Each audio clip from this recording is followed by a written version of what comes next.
குழந்தைகள் குழந்தைகளாக இருப்பதற்காகத்தான் பள்ளிக்கூடத்திலும் நம்முடைய வீடுகளிலும் இருக்கிறார்களே தவிர வளர்ந்து பெரியவர்கள் ஆவதற்காக அவர்கள் நம் வீட்டில் குழந்தைகளாக இல்லை என்பதனை எப்பொழுது நமக்கு புரிய வரும்? அவர்களுடைய குழந்தை தன்மையை அனுபவிங்களே. உடனே பெரிய ஆளாயிரணும். நீ வக்கீலாவும், நீ அவங்க அப்பா வருவார், நீ ஐபிஎஸ், அவங்க மாமா வருவார், டாக்டர் ஆவுடா. 10வது வரைக்கும் அது எல்லாத்தையும் கேட்டுட்டு +2 வரைக்கும் போவும், ஒன்னும் ஆக மாட்டேன் போ. மனநோயாளியா சுத்துது. பல நேரங்களில் குழந்தைகள், நான் ரொம்ப கற்றலில் நான் அந்த பாயிண்ட சொல்றேன். நான் 25 இயர்ஸ் எக்ஸ்பீரியன்ஸ்ல சொல்றேன் இந்த பாயிண்ட. நல்லா படிக்கிற குழந்தை ஏதாவது வீட்டில் இருந்தா அடுத்தவங்கிட்ட காட்டி பெருமைப்படாதீங்க. ரொம்ப பிரஷர் குழந்தைக்கு தெரியுமா? ரொம்ப மண்டை காஞ்சிரும் அந்த குழந்தைக்கு. ஐயோ என் குழந்தை பர்ஃபெக்ஷனலிஸ்ட்ங்க, எல்லாத்துலயும் ஃபர்ஸ்டா வரும், அதுக்கு ஆப்ஷனே கிடையாது. பிரதமர் Modi பேசினாருங்க, your children's progress report is not the parents visiting card. உடனே பிள்ளைய வச்சு சில பேர் வந்து சொல்லுவாங்க பாருங்க, என் பிள்ளை தான் இன்னைக்கு ஃபர்ஸ்ட் பிரைஸ். நம்ம வீட்டில் ஒன்று இருக்கும், அது எதுக்கும் போகாது, ஒன்றும் படிக்காது. அது நம்ம வீட்டில் இருக்கும், சூப்பராக இருக்கும். நான் சொல்கிறேன், அந்த மாதிரி வீட்டில் குழந்தைங்க இருந்தால் நீங்கள்லாம் பாக்கியசாலிகள். சூப்பராக படிக்கிற குழந்தை நல்லா சம்பாதிக்கும். ஃபர்ஸ்ட் மார்க் பார்க்குற குழந்தை நிறைய சம்பாதிக்கும். 2வது வகை ஒன்று இருக்குது, என்னை விட ஜாக்லின் சூப்பரமாக படிக்கும், அது ஹெட்மிஸ்டர்ஸாக இருந்து சூப்பராக சம்பாதிக்குது. நான் சுமாராக படிப்பேன், அவளை விட கூடுதலாக சம்பாதிக்கிறேன். என்னை விட படிக்கவே படிக்காது ஒன்று, அதுக்கு தெரியும், லட்சுமி. அது ஒரு தொழிலதிபராக இருக்குது, நிறைய மார்க் வாங்கினா நிறைய சம்பாதிக்கலாம். என்ன மாதிரி திறமைசாலியும் கூடுதலாக இருந்தால் இன்னும் கொஞ்சம் சம்பாதிக்கலாம். எல்லாரையும் அப்படியே அப்சர்வ் பண்ணிக்கிட்டு, உன்னுடைய சிஸ்டம், உன்னுடைய மற்ற விஷயங்கள்லாம் என்னுடைய விஷயத்துக்கு ஒத்து வராதுப்பா, என் வாழ்க்கை நான் வழி அமைச்சிக்கிறேன்னு சொல்லி தனியாக போகிற ஒரு குழந்தை இருக்குல்ல, அந்த குழந்தை இந்த 2 பேருக்கும் சம்பளம் கொடுக்குற ஆளாக வரும். அதான் இந்த தமிழ்நாட்டின் வரலாறு. அதான் இந்த தமிழ்நாட்டின் வரலாறு. குழந்தைகளை குழந்தைகளாக இருக்க விடுங்களேன். அதைத்தான் அவர் சொல்றார், அதைத்தான் அவர் சொல்றார். வாழ்க்கை கற்றலுக்கான வாய்ப்பை விரித்து தந்திருக்கிறது. என் நாடி துடிப்பு அடங்குகின்ற வரைக்கும் என்னை ஞானவானாகவே வைத்திரு என்பதுதான் மிகப்பெரியவர்களுடைய இறை வேட்கையாக இருந்திருக்கிறது. ஒன்றை கற்றுக்கொள்வது போல் பேரின்பம் உலகத்தில் வேறு என்ன இருக்கிறது சொல்லுங்க பாப்போம். ஒன்றை நீங்கள் கற்றுக்கொண்டீர்கள், இன்றைக்கு ஒரு விஷயத்தை நீங்கள் கற்றுக்கொண்டீர்கள், அதை விட சிறப்பானது இந்த உலகத்தில் வேறு என்ன? இதோ 10வது நாள் இவ்வளவு பேர் சேர்ந்து இருக்கிறீர்கள், இவ்வளவு பேர் கேட்கிறீர்கள். நான் ஒரு சூசகமான ஒரு விஷயத்தை உங்களுக்கு சொல்றேன். கேட்போரை உருவாக்கிய மாநிலம் தமிழ்நாடு. கேட்போர் என்கின்ற ஒரு இனக்குழுவினுடைய முன்னேற்றத்தை வழிவகுத்த சிஸ்டம் தமிழ்நாட்டுக்கு உண்டு.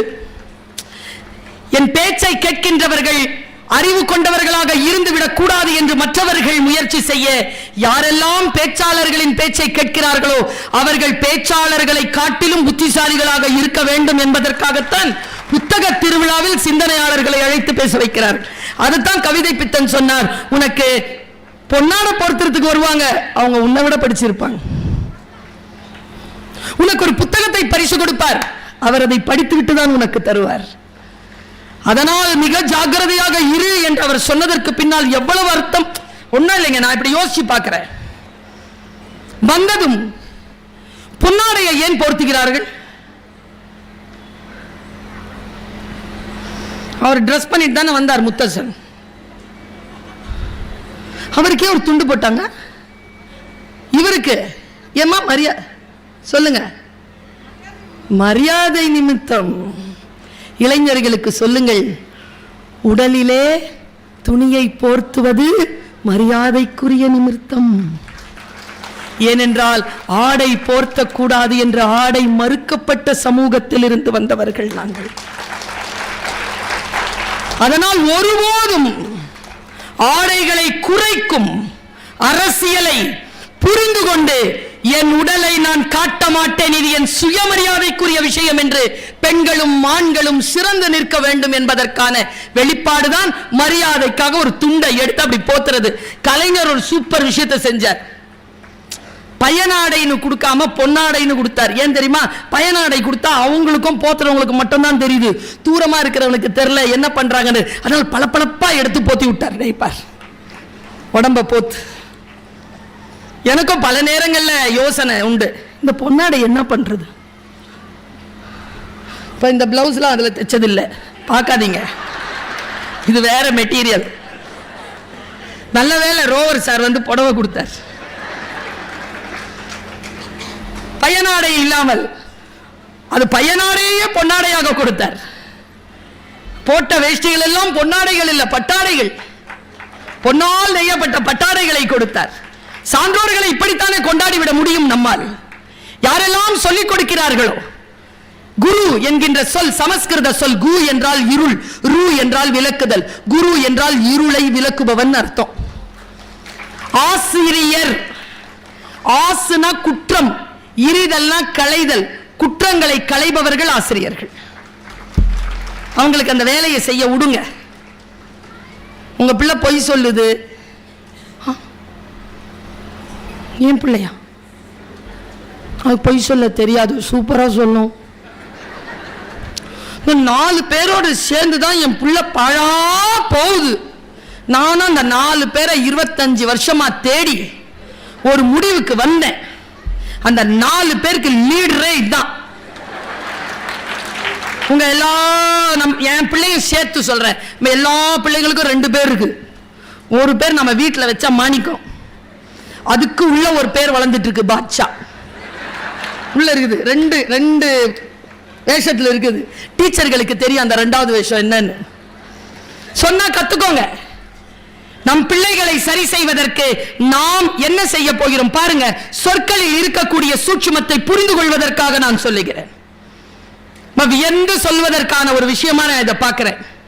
இப்ப வந்து அமெரிக்க நாட்டில் ட்ரம்ப் உள்ளவரார். போனவர் என்ன பண்றார், அந்த ரீல்ஸ் பார்க்கிறேன். அந்த டேபிள அந்த செக்ரட்டரி வந்து சொல்றாரு ட்ரம்ப் சார் கிட்ட, அந்த மாண்பமை ட்ரம்ப் அவர்கள் கீழே ஒரு டிரா இருக்கு, அதை தரங்க அப்படிங்கிறார். என்ன இருக்கு அதுல அந்த பைடன் சார் போனார்ல, அவர் வந்து ஒரு தேங்க்ஸ் நோட் ஒன்று போட்டிருக்கார் பாருங்க. அவர் பிரிச்சு, நல்ல வேளை நீ இதை சொன்ன, நீ சொல்லாம இருந்திருந்தா இந்த ஆட்சி முடியும் வரை நான் இதை பார்த்திருக்க மாட்டேன்னு சொன்னார். பாருங்க ஒரு தலைவருடைய ஸ்டேட்மெண்ட். அதே நாட்டில் ஜனாதிபதியாக இருந்த ஒரு மனிதருடைய ஸ்டேட்மெண்ட். அவர் பேர் ஜேம்ஸ் புச்னன். ஜேம்ஸ் புச்னன் தன்னுடைய டென்யூர் முடிச்சிட்டு ஒயிட் ஹவுஸ்ல இருந்து வெளியில போறார். உள்ள வந்தது யார் தெரியுமா? Abraham Lincoln. ஆப்ரஹாம் லிங்கனுக்கு முன்னால ஜேம்ஸ் புச்னன். வெளியில வரும்போது ஜேம்ஸ் புச்னன் ஆப்ரஹாம் லிங்கன் கை குலுக்கி விட்டு அவர் ஒரு வார்த்தையை சொன்னார். மிஸ்டர் ஆப்ரஹாம் லிங்கன், நான் இந்த வெள்ளை மாளிகையை விட்டு வெளியேறுகின்ற பொழுது எப்படி மனமகிழ்ச்சியுடன் வெளியேறுகிறேனோ அதே மனமகிழ்ச்சியுடன் நீங்களும் உள்ளே வந்தால் நீங்கள் தான் இந்த உலகத்தில் மிக சிறப்பான மகிழ்ச்சியான மனிதர். நான் சொன்னவுடன் நீங்க கை தட்டிட்டீங்க. ஆனா சொன்ன வார்த்தை என்னங்கிறது வீட்டுக்கு போய் அமைதியா யோசிச்சு பாருங்க. நான் சொல்ற ஏற்ற இறக்கத்துல நீங்க கை தட்டிட்டீங்க. நான் வெளியேறுகின்ற பொழுது ஒரு மகிழ்ச்சியுடன் வெளியேறுகிறேன். அதே மகிழ்ச்சியுடன் நீ உள்ளே வருகிறாயா? ஒன்றை துறக்கும் பொழுது இருக்கக்கூடிய மகிழ்ச்சி ஒன்றை பெறுகின்ற பொழுது இருக்கின்றது என்றால் நீதான் இந்த உலகத்தில் ஆகச் சிறந்த மனிதன் என்று சொல்லுகின்ற அந்த வார்த்தை தான் அவர் சொன்னார்ல, அப்பொழுதலர்ந்த செந்தாமரையை வென்றதம்மாம்பான் கம்பன். உனக்கு தான் ராஜாங்கம் அப்படின்னா காதல் உற்றிலன் இகழ்ந்திலன். உனக்கு ராஜாங்க இல்ல, இப்பொழுது எம்மனோர்க்கும் எம்புதற்கு எளிதோ, யாரும் செப்பரங்குணத்து ராமன் திருமுக செவ்வி நோக்கின் ஒப்பதே முன்பு பின்பு. இருக்குன்னும் போது எப்படி சிரிச்சுக்கிட்டே இருந்தானோ, இல்லைன்னும் போது அதே மகிழ்ச்சியில இருந்தானோ. அவன் லீடர். லீடர்ஷிப்ங்கிறதுக்கு என்னங்கிறதுக்கு ஜேம்ஸ் புச்னன் ஆபிரகாம் லிங்கனுக்கு பாடம் எடுக்கிறார். டாடா பத்தி ஒரு விஷயம் சொல்றேன்னு சொல்லி நிறுத்தினா, டாடா கிட்ட ஒருத்தர் வரார். மிஸ்டர் டாடா, எனக்கும் அந்த பிரச்சனை உண்டு, பேனாவை தொலைச்சிருவேன். அதனால தான் நாதன் சார் கிட்ட கேட்டேன். அவர் இந்த மாதிரி ஒரு டைரியை வாங்கி இதில் விழாம இதையாவது வச்சுட்டு பாரு அப்படின்னு வாங்கி கொடுத்தார். டாடா என்ன வாங்கி கொடுத்தார் தெரியுமா? சொன்னார், தொலைச்சிரியா? ஆமாயா தொலைச்சிடுறேன். ஒன்று செய், தங்கத்தில் வாங்கிக்க. வாங்கு. தங்கத்தில் வாங்கிட்டான். 6 மாசம் கழிச்சு பார்த்தா பேனா பத்திரமா இருக்கு. ஏன்? அவனு சொல்லட்டுமா? விலை மதிப்பற்றது எதுவோ, உங்கள் மனதில் விலை மதிப்பற்றது எதுவோ அது உங்களோடு கடைசி வரைக்கும் தங்கி இருக்கும். எது விலை மதிப்பற்றது என்று நீங்கள் நினைக்கின்ற அந்த வினாடியில் அது உங்களை விட்டு விலகும். எப்படி நம்முடைய வாழ்க்கையில் சில விஷயங்களை கற்றுக்கொள்வது? ஒன்றும் இல்லைங்க, எனக்கு என்னுடைய தாயார் சில நல்ல விஷயங்களை கற்றுத் தருகிறார். நான் கற்றுக்கொள்கிறேன், இந்த வயதில் கற்றுக்கொள்கிறேன், உலகத்துக்கே பாடம் சொல்லுகிறேன். ஆனால் நல்ல விஷயங்கள் யார் வாயில் இருந்து வந்தாலும் உடனடியாக கற்றுக்கொள்கிறேன். அதற்கு பிரதி உபகாரமாக என்னுடைய வாழ்க்கை நான் எப்படி வடிவமைத்துக் கொள்வது என்று பார்க்கிறேன். நான் ஒரு ரகசியத்தை, சூட்சுமத்தை சொல்லுகிறேன். யார் எதை சொன்னாலும் அதை உடனடியாக கேட்டு அது உங்கள் வாழ்க்கைக்கு சரி வரும் என்று உங்களுடைய மூளைக்கு செலுத்தி வடிகட்டி புரிந்து கொண்டு அதை நடைமுறைப்படுத்தி பாருங்கள். மிகப்பெரிய வியப்பான சூழல் நடக்கும். என்னுடைய அப்பா எனக்கு நல்ல தாலாட்டு பாடுவார். அவர் தாலாட்டு பாடும் பொழுது அம்மா தானே பாடுவாங்க எல்லா வீட்லையும். எங்க வீட்டில் எங்க அப்பா பாடுவார், எங்க அம்மா பேசும். எங்க அப்பா சூப்பரா பாடுவார், குரல் அவ்வளவு இனிமையா இருக்கும். இந்த காத்து மேல காத்து கீழன் பாடுறாங்கல்ல, அப்படி பாடல. அப்பா பாடின தாலாட்டு பாடல் எனக்கு இன்றைக்கு நினைவிற்கு வருகின்ற பொழுது நான் சில ஞான வெளிச்சங்களை பெறுகிறேன். தாலாட்டு பாட்டு தான். போகிற போக்கில் சொல்லும் போது தூங்குற பாட்டு தான். தூங்குகின்ற பொழுது இப்படி சரியான வார்த்தைகள் வந்து விழுமோ, அந்த வார்த்தைகள் நம்முடைய வாழ்க்கைக்கு வெளிச்சத்தை ஏற்றி தருமோ? தரும், தரும். ஆனால் அப்படிப்பட்ட வார்த்தைகளை நாம் பெற்றுக்கொள்ள வேண்டும் என்பதற்காக சொல்லுகிறேன். இவ்வளவு புகழ்ந்து சொல்றல எங்க அப்பாவை பத்தி ஒரு 2-3 கூட்டத்துக்கு தவிர்த்து மற்ற இடங்கள்ல சொன்னதில்லை. இங்க மேடையில் உட்கார்ந்து இருக்கிறவங்களுக்கு கூட தெரியாது. எங்க அப்பா நான் பிறந்த உடனே என்னை பார்க்க வரலப்பா. கோஸ் ஆஸ்பத்திரியில தான் எங்க அம்மா என்னை பெத்தாங்க. ஏன்னா கருப்பா இருக்கிறேனா, 3வது பொம்பளை பிள்ளை. வரலீங்க, பெட்ல இருந்து கீழே எடுத்து போட்டாங்களாம் எங்க அம்மாவை. எங்க அம்மா என்னை இப்படி தூக்கிக்கிட்டு இப்படி வந்திருக்காங்க. இதை எப்போ சொல்றாங்க தெரியுமா? 1997 முதலாக நான் வெளிநாடு போவதற்காக, விமானம் ஏறுவதற்காக வீட்டை விட்டு கிளம்புற, செருப்பு போடுறேங்க. செருப்பு போடுறதை பார்த்துக்கிட்டே எங்க அம்மா சொன்னாங்க, ஒரு நிமிஷம் அம்மா, உன்னை ஆஸ்பத்திரியிலேருந்து தூக்கிட்டு வந்தனா, கையில் உன்னை பிடிச்சிட்டு இருந்தனா, 2 காலு கீழே அப்படி தொங்கிட்டு இருந்துச்சு, சிவப்பா இருந்துச்சு. அப்ப நான் கேட்டேன், கருப்பா இருந்தா புள்ள கால் சிவப்பா இருக்குமாமா? அப்படிதான்ப்பா இருக்கும்.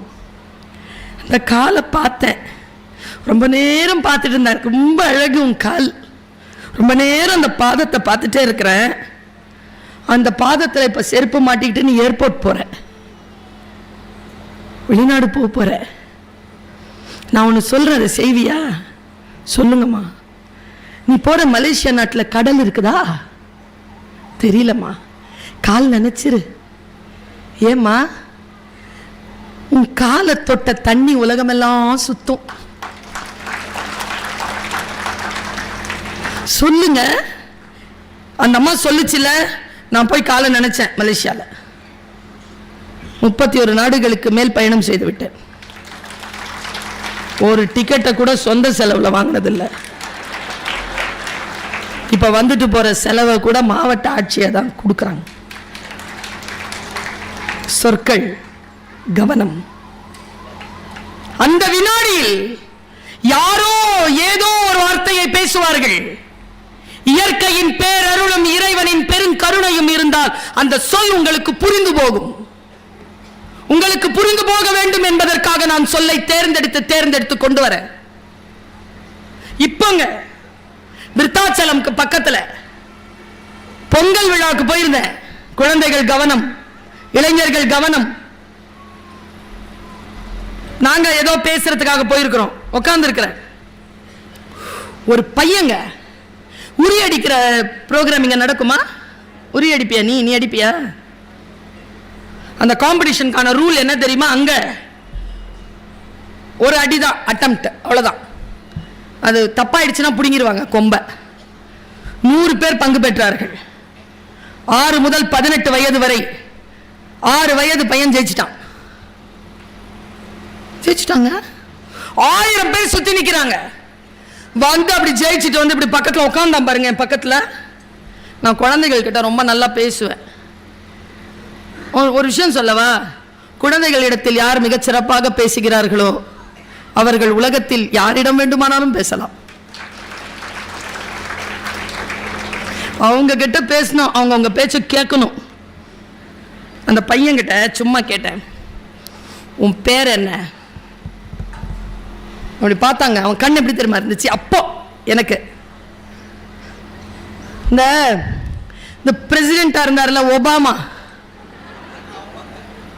ஷார்ப்புங்க. அப்படி பார்த்தாங்க. என்ன கத்தி மாதிரி இருந்தாங்க. வில்லில இருந்து புறப்படுற அம்பு மாதிரி இருந்தான். பார்த்தான். என்ன பேரு? என்ன பேரை சொன்னா பாருங்க, ராஜராஜன். ஃபுல் பேரை சொல்லு. ராஜராஜ சோழன். உடனே எனக்கு இங்க சிரிப்பு வந்துருச்சு. இந்த 6 வயசுல இருக்க ராஜராஜ சோழன் உரி அடிச்சுட்டு வந்து உட்காந்து சொல்றது. இப்படி கேட்டேன், உனக்கு பையன் பிறந்தா என்னப்பா பேர் வைப்பேன்னு சொன்னாம் பாருங்க பதில். அது என் தாத்தாவுக்கு ஏற்கனவே நான் வச்சுட்டேன். என்னப்பா? ராஜேந்திர சோழன். எனக்கு பிடிச்சிருச்சு அந்த பையனை. நான் ஃப்ரெண்ட் ஆயிட்டேன். எப்படி ஜெயிச்ச சொல்ல? இந்த மழலை மாறாத அந்த குழந்தை தத்தென்று சொன்ன அந்த வார்த்தைகளை கோர்வையா நான் சொல்றேன். ஆனா பயங்கரமான வின்னிங் ஸ்ட்ராட்டஜி வேணுமா? 100 பேருக்கு நடுவுல ஜெயிச்சான் பாருங்க. அவன் சொல்றான், நான் போனா என்ன கழுத்துல ஏதோ அந்த ரோஸ் கலர் விசில் வச்சுட்டு சுத்துறாருல அந்த அங்கிள். அவர் பார்க்கறதுக்கு எப்படி இருந்தாருன்னா உங்களை மாதிரி இருந்தார் சார். கொஞ்சம் சரி, இவர் அப்புறமா எழுப்பி பார்த்துக்கோங்க. அப்படி இருந்தார். இன்ஷர்ட் பண்ணியிருக்கிறாரு, இது பனியன் போட்டிருக்காரு, இன்ஷர்ட் பண்ணியிருக்காரு, பிடி மாஸ்டர் மாதிரி இருக்காரு. ஊதிக்கிட்டே இருக்கிறார் விசில. அந்த பையனுடைய கண்ணுல துணியை கட்டிட்டு காதுல ஊதி இருக்காரு விசில. ஊதி சுத்தி விட்டாராம். சொல்றாங்க, கண்ணை கட்டி காதுல விசில ஊதி சுத்தி விட்டாரு. எனக்கு ஒன்னும் தெரியல. சரி, உங்களுக்கு தான் தெரியுதுல்ல, இத்தனை பேரும் கத்திக்கிட்டு இருக்கிறாங்க. ஆனா அவர் சுத்தி விட்டவர் தப்பா வழி சொல்றாரு. இப்ப அடி லெஃப்ட்ல போ, லெஃப்ட்ல இப்ப அடி அடி அடின்னு சொல்றாரு. நான் யார் பேச்சும் கேட்கல, சுத்தி நடந்துகிட்டே இருந்தேன். அத்தனை பேரும் கத்திக்கிட்டே இருந்தாங்க. நான் கொஞ்ச நேரம் அப்படியே பார்த்தா அந்த கூட்டத்துல ஒரு குரல் கேட்டது. ராஜா, என் அம்மாவின் குரல். நான் அந்த குரலை மட்டும் கான்சென்ட்ரேட் பண்றதுக்கு கண்ணை உள்ளுக்குள்ள இருந்து மூடிக்கிட்டேன். என்ன சொல்றான்? நாம கண்ணை மூடினா அதுல இருந்து ஏதாவது தெரியுமான்னு தானே பார்ப்போம். அவன் அம்மா குரல் கேட்டோட மூடிட்டாங்க. அவன் உள்ள ஏதோ அவனுக்கு ஆன் ஆயிடுச்சு. ராஜா, லெஃப்ட்ல போ, 2 அடி போ, அப்படியே நில்லு, ஒரு 1/2 அடி முன்னால வா, நில்லு, அப்படியே இரு, கையை தூக்கு, அடிக்காத, மேல போயிடுச்சு, அடிக்காத, கீழே இறங்கும் போது இப்ப அட்றானா, அடிச்சா உடஞ்சிருச்சு. யார் பேச்சை கேட்கிறோம்? எதில் கவனமாக இருக்கிறோம்? அந்த கவனத்தை சிதறடியாமல் இருக்கிறோமா? ஜெயிக்கிறோம். கற்றல் அப்படித்தான். ஒன்று செய்யும் பொழுது இன்னொன்றை செய்து கொண்டிருந்தால் சில பேர் சொல்லுவாங்க மல்டி டாஸ்க் உமன். ஒன்னும் கிடையாது. இருக்கிற வேலையை ஒழுங்கா செய்யணும். இருக்கிற வேலையை ஒழுங்கா செய்யணும் அப்படிங்கிற அந்த சொல் இருக்குல்ல, அந்த தியானம் இருக்குல்ல, அந்த கவனம் இருக்குல்ல, அதற்கு பெயர் கற்றல். லேர்னிங்.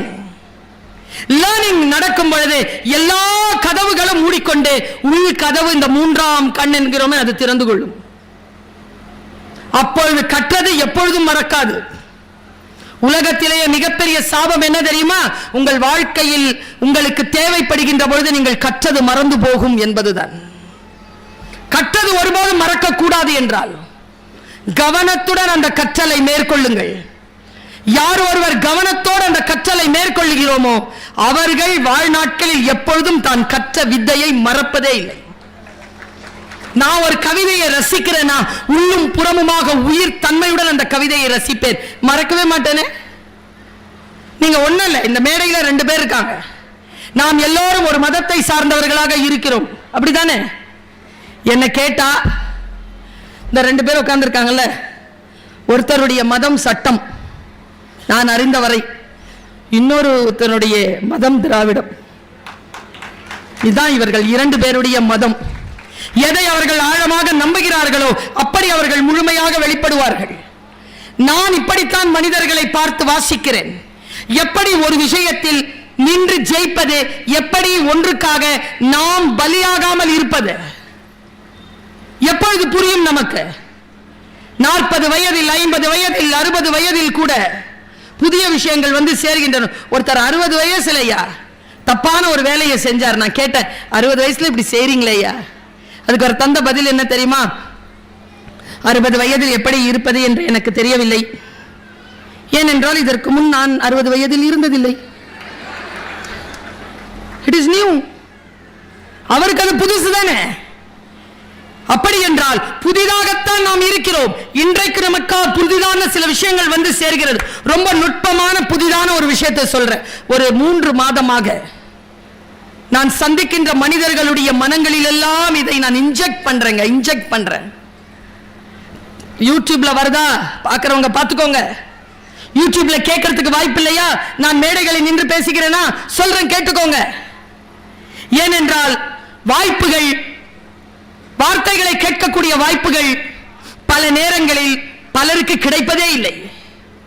என் குழந்தைங்க பிரமாதமான ஒரு ஸ்கூல், அந்த ஸ்கூல்ல இருந்து எடுத்து வேற ஒரு ஸ்கூல்ல நான் போட்டேன். ஏன் தெரியுமா? ஸ்கூல் தான் பிரமாதமான ஸ்கூல், என் குழந்தைக்கு தேவையான பிரமாதம் அங்க இல்லை. எப்ப எனக்கு புரிஞ்சுது ஒரு பெற்றோரா, school may be the very greatest school, but it is not suitable for my son. தூக்கிட்டேன் நான் அங்கிருந்து. சொற்கள் அப்படித்தான். உங்களுக்கு சூட்டபிளா இருந்தா பின்பற்றிக்கோங்க. நான் சொல்லுவது எல்லாம் அப்ளிகேஷன் தான். உங்க வாழ்க்கையில நீங்க அப்ளை பண்ணலாம். உங்கள் வாழ்க்கையில் ஏதேனும் ஒன்று. நான் பெரியவங்க கிட்ட சொல்றேன், இன்றைய இளைஞர்களுடைய சிக்கல் நமக்கு தெரியாதியா? நான் 17 வயதிலிருந்து 20 வயது பிள்ளைகளுக்கு 25 ஆண்டுகளாக பாடம் நடத்துகிறேன். அந்த வளர் இளம் பிள்ளைகளுக்கு இருக்கக்கூடிய சிக்கல்களை முழுமையாக அறிந்தவள் நான். நம் வாழ்க்கையை விட அந்த இளைஞர்களுடைய வாழ்க்கை சிக்கலானது. இதைவிட சிக்கலானது சிறுவர்களுடைய வாழ்க்கை, ரொம்ப சிக்கலானது. அதை யார் ஒருவர் புரிந்து கொள்கிறோமோ அவர்கள் தான் வழிகாட்டிகளாக இருக்க முடியும் என்பதற்காக சொல்லுகிறேன். நம்ம பெரியவர்களுக்கு விவாகரத்து என்பது எவ்வளவு பெரிய ஒரு வலி தானே. குழந்தைகளுக்கு என்ன வலி தெரியுமா? பிரேக்கப். பாவங்க அதுங்க. ஆனா விவாகரத்து பண்ணா 4 பேர் அது சொல்லுவான். பிரேக்கப் ஆனா விடுறா மச்சான், வாடா பார்ட்டிக்கு போலாமா. நம்ம வலியை புரிஞ்சுக்கிறதுக்கு ஆளே கிடையாது இந்த உலகத்துல. இளைஞர்களுக்கு சொல்லுகிறேன், பெண்களுக்கு சொல்லுகிறேன், ஆண்களுக்கும் சொல்லுகிறேன், வயது முதிர்ந்தவர்களுக்கும் சொல்லுகிறேன். நான் வந்து கனடா நாட்டுக்கு போனேன்னு சொன்னேன்ல, அந்த நாட்டில் என்னை அழைத்த அந்த இயக்கத்தின் பெயர் மிஸ்டர் தமிழ் கனடா. எதுக்கு கூப்பிட்டாங்கன்னா 63 பேர் அந்த வருஷத்துல சூசைட் பண்ணிக்கிட்டாங்க. இன்னர் ஹார்மனி பத்தி பேச என்ன கூப்பிடுறாங்க. 75 பேருக்கு தான் டிக்கெட் இருக்கு. ஆனா 150 பேர் ரெஜிஸ்டர் பண்ணி க்ளோஸ் பண்ணிட்டாங்க ஒரே நாள்ல. 2 நாள்ல தான் நிகழ்ச்சிகள். இந்த மாதிரி க்ளோஸ்டு ஹால். நான் பேசுறேன், பேசி முடிச்சிட்டு வெளியில வர பேக் ஸ்டேஜ் நிறைய பேர் வந்து பாராட்டுவாங்க தானே, சூப்பரா பேசுனீங்க அப்படின்னு. அப்படி பாராட்டிட்டே இருக்கும்போது ஒரு பொண்ணு வந்தா. அவளுக்கு ஒரு 45 வயசு இருக்கும், பேரழகி. இப்படி நிறுத்தியிருக்கா, தன்னை இவ்வளோ அழகா நிறுத்தியிருக்கா. பெரும் பணக்காரின்னு தெரியுது, ஏன்னா எல்லாம் வைரங்களாவே போட்டிருக்கா. பிரமாதமான மேக்கப், எல்லா மேக்கப்பும் விலை உயர்ந்த மேக்கப் போட்டிருக்கா. அவன் நடந்து வரும்போது அவ செருப்புல இருந்து அவ உடல்ல இருந்து உயர் ரகம் கிட்ட வந்தா. வந்துட்டு கைய பிடிச்சிக்கிட்டு நெத்தியில வச்சுட்டு மறுபடியும் உதட்டில் வச்சு நெத்தியில வச்சு உதட்டில் வச்சு நெத்தியில வச்சு உதட்டில் வச்சுக்கிட்டே இருக்கா. என் கைய அழுறா. என் கையில எல்லாம் கொஞ்சம் பவுடர், அவ கண்ணில் கண்ணீர். மேக்கப் கலையுது அவளுக்கு, மேக்கப் கலையுது. அழாத அழாதன்னு சொல்ற. அழுதுட்டா ஒரு வார்த்தை சொன்னா, தேங்க்யூ, நன்றி, நான் ஒன்றை புதிதாக கற்றுக்கொண்டேன், நன்றி. கற்றல் நன்று. ஏன் தெரியுமா? கற்றவர்களுக்கு நாம் நன்றியை சொன்னால் கற்றல் நன்று, நிகழ்ந்து விட்டதுன்னு அர்த்தம். கற்றல் நிகழ்ந்துருச்சு உள்ள. அவ நன்றி சொல்றா, தேங்க்யூ.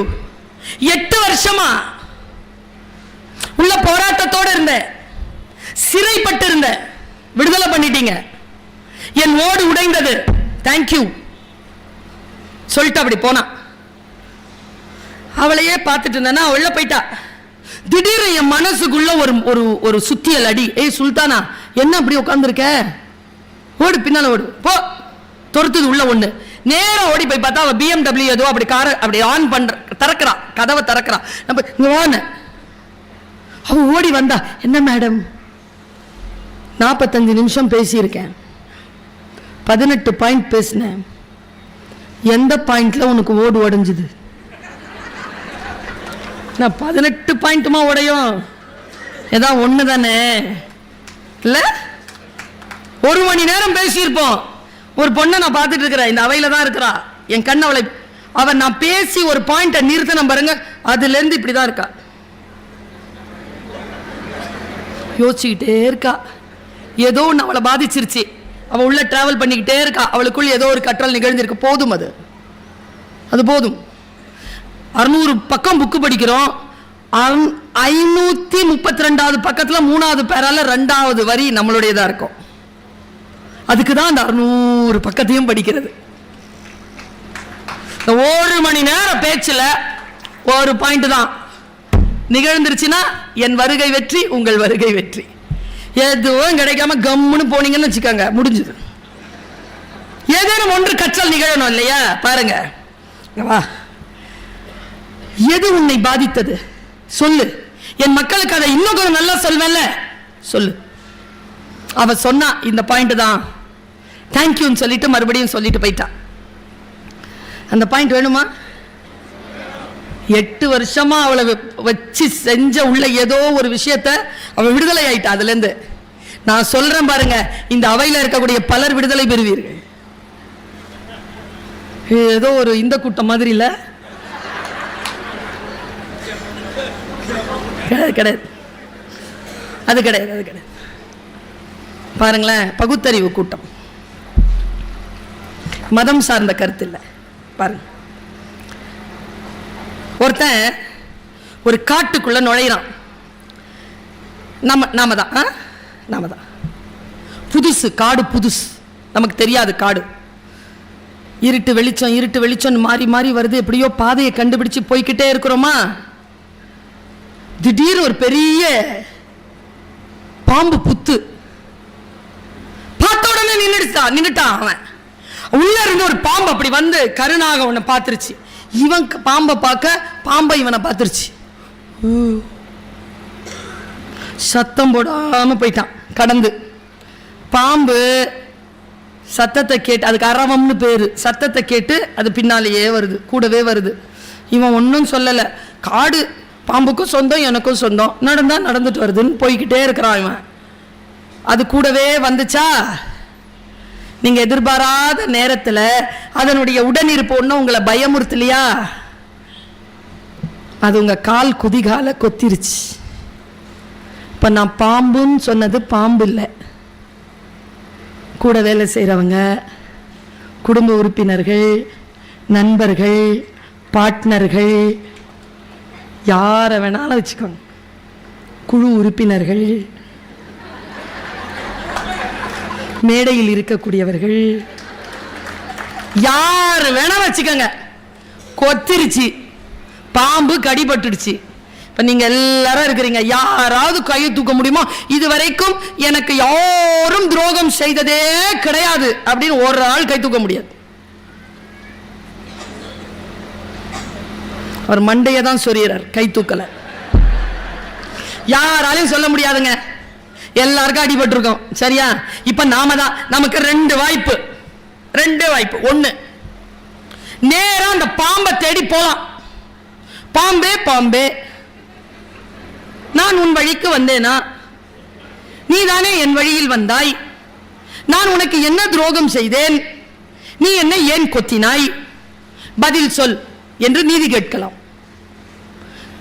பாம்பிடம் எந்த நீதியும் கிடைக்காது. அதன் இயல்பு கொத்துவது.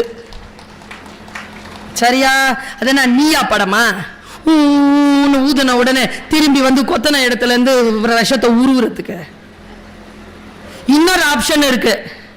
கொத்துப்பட்டு விட்டீர்கள், விஷம் ஏறிக்கொண்டிருக்கிறது, மரணமடையாமல் உங்களை நீங்களே பாதுகாத்துக் கொள்ளுங்கள். பாதுகாப்பதற்கான வேலைகளில் ஈடுபட வேண்டுமே தவிர don't chase the snake, treat the venom. எது நடந்தாலும் உங்களை நீங்கள் முதலில் பாதுகாத்துக் கொள்ளுங்கள். அந்த துரோகத்தில் இருந்து உங்களுடைய வாழ்க்கை பலியாகாமல் நீங்கள் உங்களையே பாதுகாத்துக் கொள்வதுதான். நான் சொல்றேங்க, உண்மையா சொல்றேங்க, உங்க எல்லார்கிட்டையும் சொல்றேன். அறம் பேசுகின்ற நான் இது. நான் ரொம்ப உணர்ச்சி வசப்பட்டிருக்கேன், சத்தியத்தை பேசுகிறேன். 2008 நான் வெளியில சொன்னதில்லை. பெரிய வாழ்க்கையில் அடி, என்ன செய்யறதுன்னே தெரியலங்க. அப்படியே அந்த காட்டுல நிக்கிற மாதிரியேங்க, அப்படியே நிக்கிறேன். தொழுகைக்கு போட்டு கடவுள் கிட்ட வேண்டாம், அழுவுற வேண்டாம், வெறும் அழுகதான். எங்க அம்மா சொல்லுச்சு ஒரு வார்த்தை. தொழுகை முடிச்ச உடனே இப்படி பார்த்துட்டு நின்று ஒரு மாதிரி எழுப்பி என்ன சேர்ல உட்கார வச்சு, தொழுகை முடிச்ச உடனே உட்கார வச்சு, சுல்தானா அழுதது போதும், இனி அழாத. அவங்ககிட்ட சொல்லிட்டல, கடவுள்கிட்ட சொல்லிட்டல, அவன் பார்த்துப்பான். நீ உண்மையானவளா, ஒழுக்கமானவளா, அறம் சார்ந்தவளா இருக்கிற அப்படின்னா நீ எதற்காக மனம் கரைகிறாயோ, யார் உனக்கு இந்த துன்பத்தை தந்தார்களோ அவர்களை இறைவன் உனக்கு முன்னால் சோழி போல் கொண்டு வந்து போடுவான். அந்த நேரத்தில் நீ அவர்களுக்காக பிரார்த்தனை செய்வாய். கடவுளே, நான் நினைக்கலையே இவங்களுக்கு போய் இவ்வளவு கஷ்டமான நீ பிரார்த்தனை பண்ணுவ. அந்த காலம் வரும், அழுவதை நிறுத்து. அன்றிலிருந்து அழுவதை நிறுத்தி கொண்டேன். 10 ஆண்டுகள் கழித்து இறைவன் சோழியாக கொண்டு வந்து போட்டான். அவர்களுக்காக பிரார்த்தனை செய்ய தொடங்கினேன். நீங்கள் அறம் சார்ந்தவர்களாக இருந்தால் first you treat the venom, don't chase the snake. அதை பழிவாங்கவோ அதற்கு பின்னால் போய் அதனிடத்தில் நியாயம் கேட்பதோ நீங்கள் நிறுத்தி கொண்டு உங்கள் வாழ்க்கையை நீங்கள் பலம் கொண்ட மட்டும் எழுந்து நீங்கள் நிற்க வேண்டும். அந்த எழுந்து நிற்றலுக்கான கற்றல் உங்கள் மனதிலே ஆழமாக நிகழ வேண்டும். யாரையும் பார்த்து வியக்காதீர்கள் என்று நான் சொல்லுவேன். என் பேச்சை கேட்கின்றவர்களுக்கு நான் எடுக்கும் பாடம், யாராக இருந்தாலும் யாரையும் இப்படி பார்த்து வியக்காதீர்கள், புரிந்து கொள்ளுங்கள். இந்த காரணத்திற்காக இவர்கள் இந்த படியில் ஏறி நிற்கிறார்கள். Just do understand them, don't chase them. அவர்களுக்கு பின்னால் போக வேண்டியது ஒன்றுமில்லை. இந்த வாழ்க்கை அற்புதமானது. என்னுடைய எல்லா முகநூல் பக்கங்களிலும் எல்லா இன்ஸ்டாகிராம் பக்கங்களிலும் எழுதி வைத்திருக்கக்கூடிய சொல் இதுதான். உன்னால் முடியாது என்று நீ சொல்வதை வேறு யாரோ ஒருவர் செய்து கொண்டுதான் இருக்கிறார். உன்னால் முடியாது என்றால் யாராலும் முடியாது, யாராலும் முடியாது என்றால் உன்னால் மட்டுமே முடியும். எழுந்து நின்று பாருங்கள். இந்த கற்றலை உலகத்திற்கு தருவதற்கு முன்னால் உங்கள் மனதில் ஒரு முறை சொல்லிக் கொள்ளுங்கள், வாழ்க்கை உங்களுக்கு திரும்ப சொல்லுகிறேன், வாழ்க்கை உங்களுக்கு வெற்றிகளை தருவதில்லை. வாழ்க்கை உங்களுக்கு வாய்ப்பை தான் தரும். யார் ஒருவர் வாய்ப்பை பயன்படுத்திக் கொள்கிறார்களோ அவர்களுக்குத்தான் வெற்றி வந்து காலில் முத்தமிடுமே தவிர வெற்றி அதுவாக வந்து நிற்பதே இல்லை. பிரபஞ்சத்தில் நீங்கள் எதை நிகழ்த்துகிறீர்களோ அது உங்களுக்கு திரும்பி வரும். எதுவும் தானாக நிகழாது, நீங்கள் தான் நிகழ்த்திக் கொள்ள வேண்டும். நீங்கள் மாறினால் எல்லாம் மாறும். சிலவற்றை ஏற்றுக்கொண்டால் தான் வாழ்க்கையில் மற்றவர்கள் மாறுவார்கள். இன்று நேற்று நாளை என்பது ஒன்றோடு ஒன்று தொடர்புடையது. இந்த விதிகளை மனதில் வைத்துக் கொள்ளுங்கள். மிக அடிப்படையான விதிகள் இதெல்லாம். நாம் செய்யும் பிழைகளை நாம் மறந்து விடுகிறோம். நாம் செய்த பிழைகள் நம்மை துரத்துகின்றன என்று என் பேச்சில் நான் குறிப்பிட்டேன். பிழைகள் செய்யாமல் இருப்பதற்கான சூழலை நாம் அமைத்துக் கொள்ள வேண்டும் என்றால் நமக்கு சில கற்றல் நிகழ வேண்டும். இப்படி சொல்லி நான் நிறைவு செய்கிறேன். நம்முடைய வாழ்க்கை நமக்கு சில காட்சிகளை, சில சொற்களை, சில வாய்ப்புகளை தருகின்ற பொழுது அதை முழு மனதோடு கற்றல் மனநிலையில் நீங்கள் புரிந்து கொள்ள வேண்டும். நான் இப்படித்தான், நாதன் அவர்கள் என்னை பற்றி சொன்னார்கள், நான் அப்படித்தான், அவள் அப்படித்தான். சிறகை விரித்து பார்த்தேன், சிட்டுக்குருவி போல் தான் இருந்தேன். வளர வளர விரித்தேன். நான் சிட்டுக்குருவி இல்லை என்பதனை புரிந்து கொண்டேன். நான் ராஜாளி என்பதனை காலம் எனக்கு உணர்த்தியது. விரிந்து பறந்து கொண்டிருக்கிறேன். வானம் காத்திருக்கிறது. நீங்களும் சிறகை விரித்து பாருங்கள். செம்புட்பறவையே சிறகை விரி. பூட்டிய இருப்பு கூட்டின் கதவு திறக்கப்பட்டது. சிறுத்தைய வெளியில் வா. எலி என உன்னை இகழ்ந்தவர் நடுங்கிட புலி என செயல் செய்ய புறப்படு வெளியே. நம்பினை இருளினை விளக்க செம்புட்பறவையே சிறகை விரி. எழு பற, வானம் காத்திருக்கிறது. வா, சேர்ந்து பறப்போம். வாய்ப்புக்கு மகிழ்ச்சி. வணக்கம்.